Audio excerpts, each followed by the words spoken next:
Semua mereka yang mengamalkan tradisi harian yang bertentangan dengan Alkitab wa Sunnah ini kita luruskan. Pasti dituduh anti budaya, anti tradisi, itu Wahabi. Di laut. Ayo.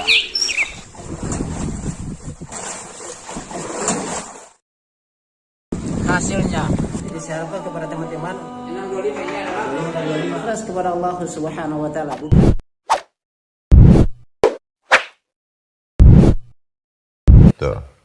Nah, Ustaz, sekarang alasan-alasan Ustaz yang dipakai untuk membenarkan tuduhan itu, Ustaz. Iya, biasanya siapapun yang anti ziarah Wali Songo pasti dituduh Wahabi, satu. Siapa saja yang sekarang ini melemahkan pendapat Imam Syafi'i aja dituduh Wahabi, anti mazhab. Siapa saja yang mengkritik berjanji, mengkritik tiba, pasti dituduh Wahabi. Siapa yang sekarang ini mengkritik manaqib, pasti dituduh Wahabi. Siapa yang mengkritik salawat nariyah, salawat badar, pasti dituduh Wahabi.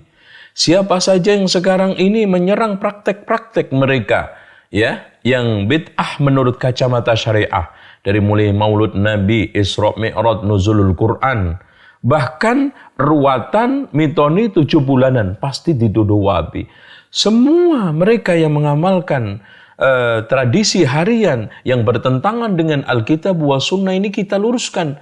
Pasti dituduh anti budaya, anti tradisi, itu Wahabi. Intinya secara kriteria sederhananya juga, pokoknya siapa saja yang melarang ziarah kuburan Nabi, ziarah Wali Songo, dan anti tabarruk dan tawasul menurut versi mereka, ya. Kemudian yang ketiganya melarang merokok.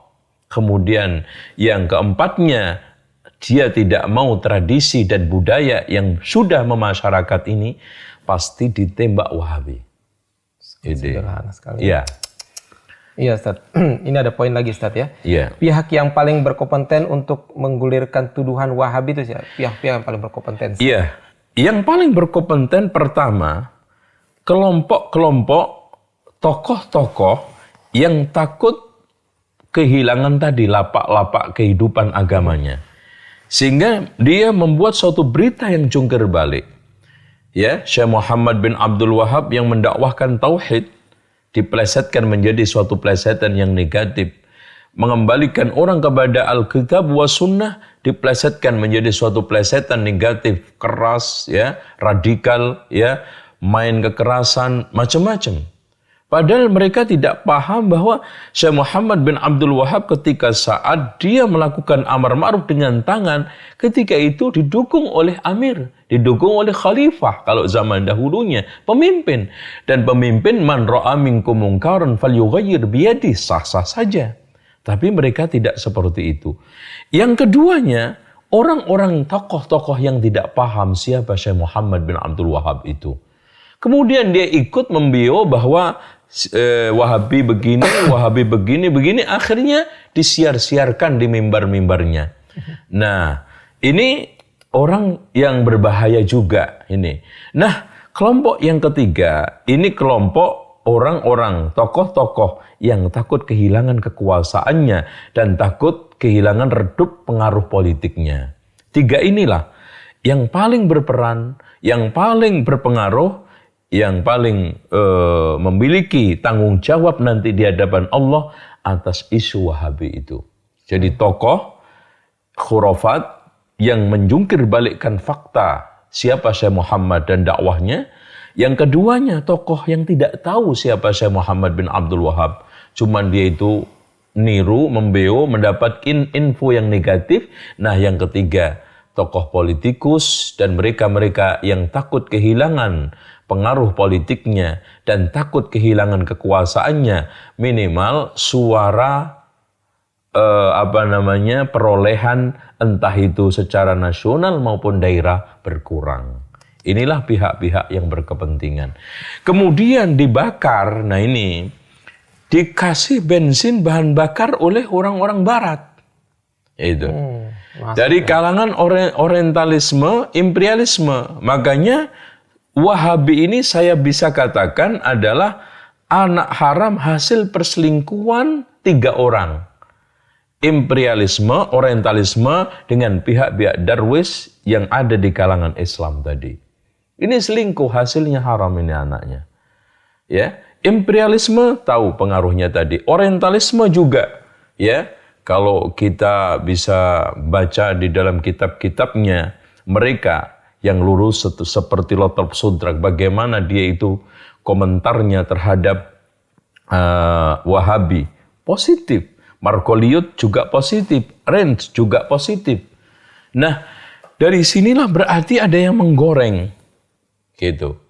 Bahkan tokoh-tokoh orientalisme yang agak objektif ini menyatakan bahwa musuh-musuh dakwah Muhammad bin Abdul Wahab inilah yang memaksakan untuk Wahabi ini diterima dengan dengan berbagai macam resiko buruknya, pahit getirnya diberikan kepada Syekh Muhammad bin Abdul Wahab.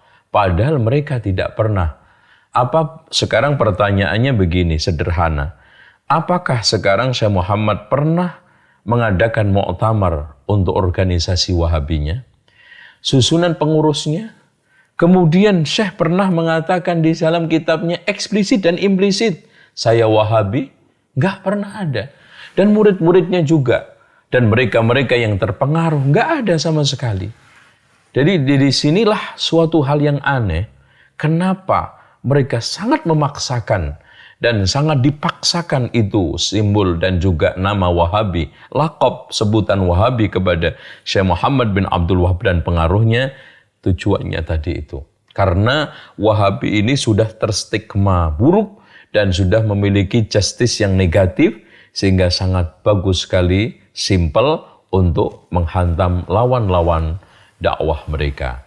Sekarang kalau orang disuruh untuk tidak ngaji ke Ustadz Fulan, untuk menjelaskan kenapa, susah. Iya. Tapi, jangan ngaji ke dia. Kenapa Pak? Wahabi, selesai. Ya, betul.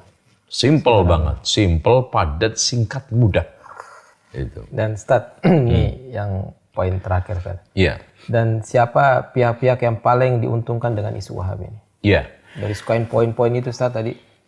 Yang paling diuntungkan pertama kali adalah Yahudi, imperialisme, dan seluruh non-Muslim. Lihat mereka.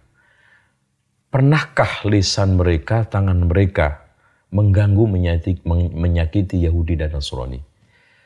Tapi siang malam mulutnya, tangannya tidak lepas menyerang kita, ngomongin kita, menuduh kita. Ini sudah hal yang aneh. Sehingga kalau kita ajak untuk membangun ukhuwah, dengan mudahnya mereka mengatakan lakum dinukum waliyadin. Tapi sama non-muslim, watawasau bil haqqi, watawasau bis sabr. Abang nggak kebalik itu. Terus kemudian pihak yang kedua adalah pihak politikus yang menggunakan jargon-jargon politik agama, keagamaan. Ya, inilah mereka-mereka yang akan dirugikan kalau memang maju dan itu isu Wahabi itu berkembang, dia diuntungkan. Kemudian yang selanjutnya tadi, pihak-pihak mereka-mereka tokoh-tokoh tradisional, ya, sekarang penjaga makam-makam, tempat-tempat keramatan yang diuntungkan dari acara-acara tradisi, inilah paling dirugikan. Coba satu kuburan itu per hari umpamanya 500.000. Karena ini kalau seandainya mereka sudah tidak ada yang ziarah, itu satu orang, itu bisa ngasih berapa? Satu kuburan itu ada yang 15.000 pengunjungnya, ada yang 20.000, bahkan ada yang lebih daripada itu. Bahkan memecahkan rekor, ada salah satu kuburan dalam seharinya 45.000. Taruhlah ninggalin 5.000 berapa? Di sini. Ini pihak-pihak yang paling dirugikan. Oleh karena itu kalau kita kembalikan kepada literatur yang ilmiah, bahwa semuanya hampir komentar positif. Contoh aja Harun Nasution di dalam bukunya Pembaharuan Islam tentang mengomentari dakwahnya Syekh Muhammad bin Abdul Wahab. Dia adalah pengembang tauhid, dan menegakkan berbagai macam pilar-pilar agama yang dirusak oleh Darwis Torekot karena abad 13 sedang jaya-jayanya Torekot pada saat itu.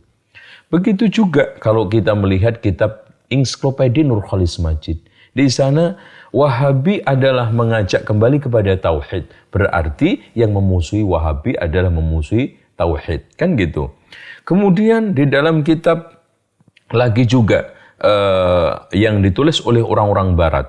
Dari mulai Hadirul Alamil Islami ya, Otorb Sodrak juga sangat memuji bagaimana perannya Syekh Muhammad Ibnu Abdul Wahab.